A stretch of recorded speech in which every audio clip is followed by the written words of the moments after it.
Welcome to What's New in Industrial Automation. My name is Sean Tierney from Insights in Automation. And because we had some problems last week, I am just double checking to make sure that everything's working here. Let me just see here. It looks like, give me a second, give me a second. So what happened last week is that the video didn't come out, and I had to go back and spend an hour editing the show so that you guys could see the video. The audio worked great, but there was no video. So I'm waiting to see. Oh, it looks like we got video this week. All right, so that's good. So in any case, I just have I just had YouTube up to make sure it was working. I didn't pull up all 7 or 8 places where we live stream. But in any case, let me close that down to save some bandwidth here. I do have a new CPU coming for this computer, see if that helps.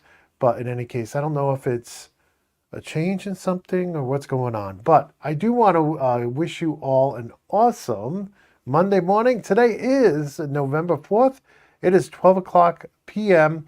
And we're going to move I'm moving all my shows to 12 p.m. sharp and then doing the members only at 12:05. So there's no members only show here on Mondays. This is just my public show. And so with that, let's go ahead and see if I can get the first news article up. I'm using a totally new system. That's why everything seems a little bit off here. But in any case, one of the things I want to start with here is I want to start with just to remind you, we've only had a couple hundred people vote so far. Last year we had, I don't know, a couple thousand. So I know I have 50,000 subs just on YouTube, to over 20 over on LinkedIn. So I'd like to get a lot more of you guys to chime in our audience choice poll. This is a poll I'm doing every couple of days. I'm doing a new poll, and at the bottom of every poll, there is links to all the previous polls. So you can see here we got 1 through 9, and you can just click through and do 1, 2, 3. You can just go through them all. Vote early, vote often. This is one place where you can do that. Although we do ask you only to vote once per poll, but you can vote in all the different polls. And basically, I'm asking, what vendors are your favorite vendors so I know who to cover, right? So as we go into 2025, I know what vendors we want to cover. PLCs, distributed I/O, micro PLCs, HMI, SCADA. We had a lot of people jump in on the SCADA, Historian, VFD, motion control, and so on. So please check those out and vote. Today's is motion control vendor, so please get up there and vote on your favorite vendor. So with that, let's go ahead and jump into the first news story. And this was one that I was very surprised about, but it was all about Advantech. And just checking here, make sure my mic's not muted like it was. Okay, we're not muted. Good. So this was from Advantech, and this was they announced HMI Navi, which they're calling an open human-machine interface HMI software. So as we looked at it, this has alarming, trending, graphics, menus, 500 PLC protocol support, all built in. So very interesting play by Advantech, who I know as of an industrial PC company, but jumping into the HMI software company. So very interesting. Love to see where that goes from here, and would love to get somebody on the show from Advantech to talk about this new product they're releasing. From there, we go to Data Logic. The story we're following from them is on their Memoir 30-35. These look just like regular Android, cell phones, right? But what's different about them is they have built-in barcode scanning, NFC scanning. This is the latest and greatest scan engines from Data Logic. And they also have Wi-Fi 6E. They have Bluetooth 5.2, 5G. So they have all the newest stuff. Plus, you can use them as a barcode scanner. Plus, you can use them as an NFC reader. You can take purchases, tap to pay, and so on. So, very interesting product line that we saw being highlighted by Data Logic last week. And from there, I got to remember my buttons are in different places now. We go over to B&R. So B&R had an article talking about how the X20 system is 20 years old and still going strong. If you don't know what that looks like, you can see it right there. Okay, very interesting. I have an open invitation out to B&R to come on the show to tell us all about their stuff. And then over at Opto22, they're celebrating 50 years. And I thought this video was really cool. It shows like the building they moved into back in, I think it was 91. And, I think it's 150,000 square feet. And it kind of shows like the history and talks about how most of their employees have been there for over 20 years. Just really cool, well-produced video as well. And then over at Endress and Hauser, they received the IEC 62443-4-1 certification, which was very, very interesting because a lot of vendors are now going for that. This was for 5 of their product centers, and it's a maturity level 3. So basically what they're saying here, we've had ISA on many times to talk about 62443, and this is talking about the manufacturing process and making sure that it's cyber secure. And with that, we go over the PNF. They announced that they joined the iGel Ready program. Now, I had no idea what this was, but apparently this is a next-gen Edge OS for cloud workspaces. So it sounds real interesting. Of course, PNF has a lot of, HMIs, IPCs, and most of them are designed for use in EX locations or in washdown locations. So interesting there. And then over at Banner, we're covering their compact plug-and-play motor-driven roller controller, which I thought was really interesting. So if you have not a chain-driven conveyor, but instead you have a roller-driven conveyor, this is a control system for that, and it networks via Modbus into a larger system. So I thought that was cool. Turk had 2 products that I put in the highlight today that I wanted to cover. First is their on-machine or machine mount industrial switches. These support, not only are the IP67 switches, but they also support field bus networks natively like Profinet, Ethernet IP, and Modbus TCP. Why would you do that in a switch? So you could have the extensive network diagnostics available to your control system.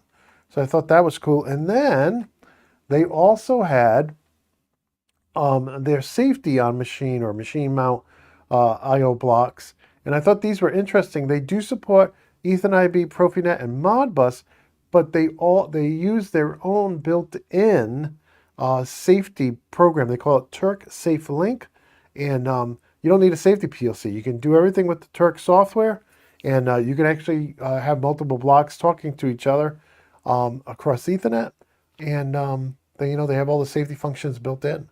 So now, I don't know, I've never used it myself, but I thought that was very interesting. I wanted to cover that.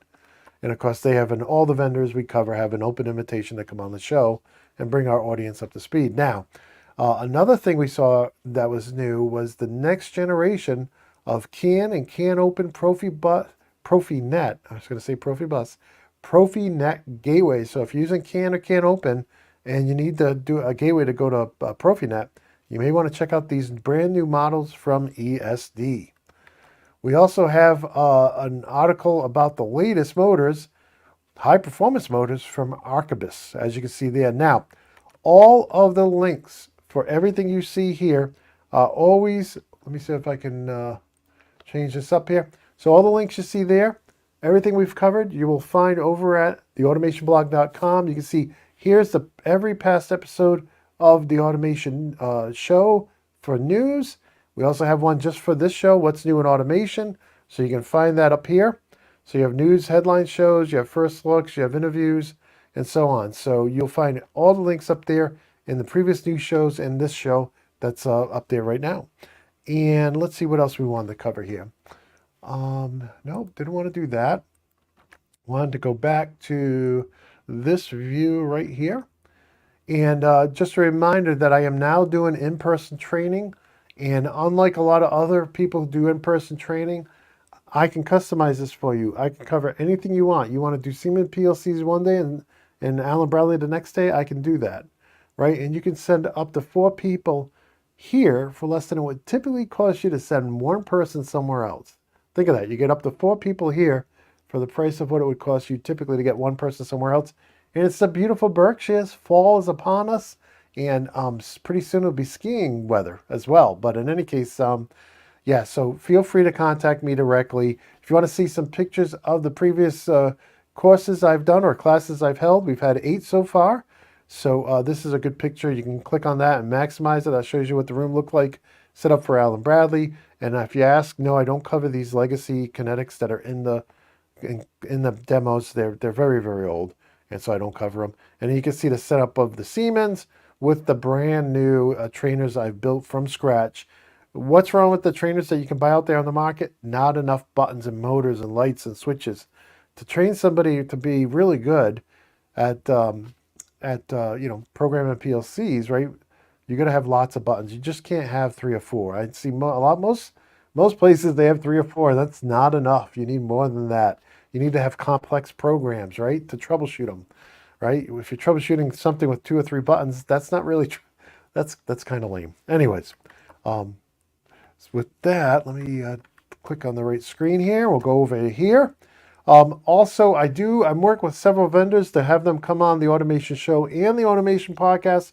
We do have a new issue of the release of the Automation Podcast coming up this week on Wednesday, 3:30 as always.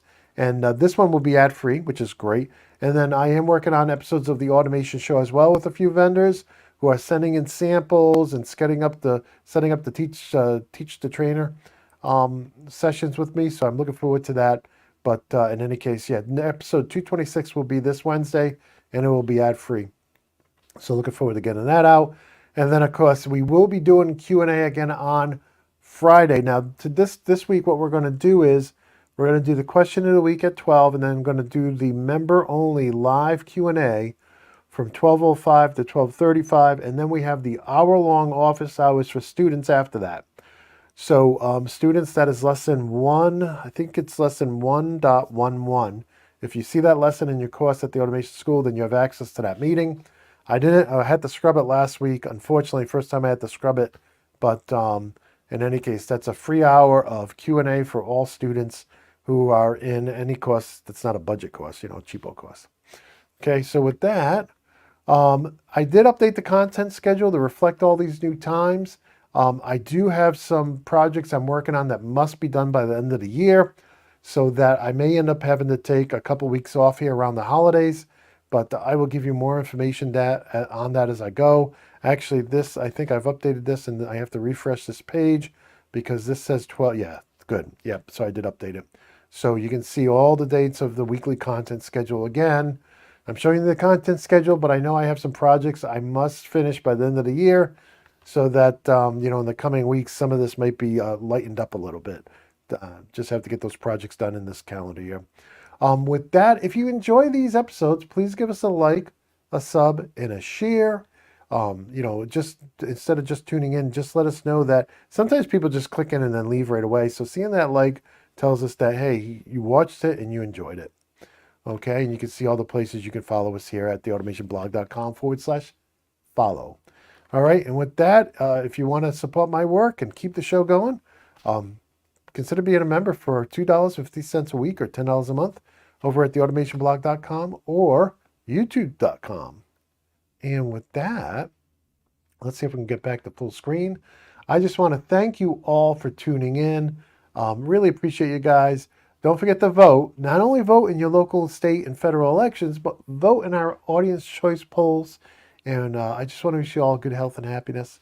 And until next time, my friends, peace.